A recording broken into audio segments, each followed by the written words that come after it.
Hi అండి. ఈరోజు అయితే సాటర్డే. ఇవాళ చాలా లేజీగా ఉందండి. వీకెండ్ కదా.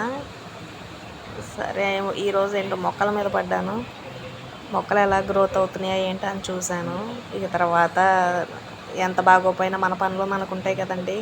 ఇవాళ పప్పుచారు పెట్టాను. నోరు బాగోలేదని పప్పుచారు ఈ టైప్లో పెట్టుకోండి, చాలా బాగుంటుంది. మా ఆంధ్ర సైడు పప్పుచారు అంటాము.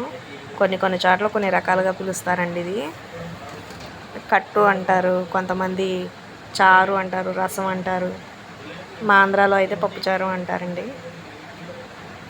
ఇలా పెట్టుకుంటే చిన్నపిల్లలు ఉన్నవాళ్ళు చాలా బాగా ఇష్టంగా తింటారు.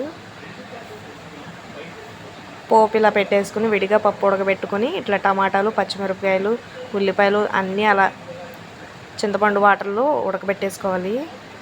తర్వాత ఏమో క్యారెట్ ఫ్రై చేశానండి. దీని కాంబినేషను శనివారం కదా.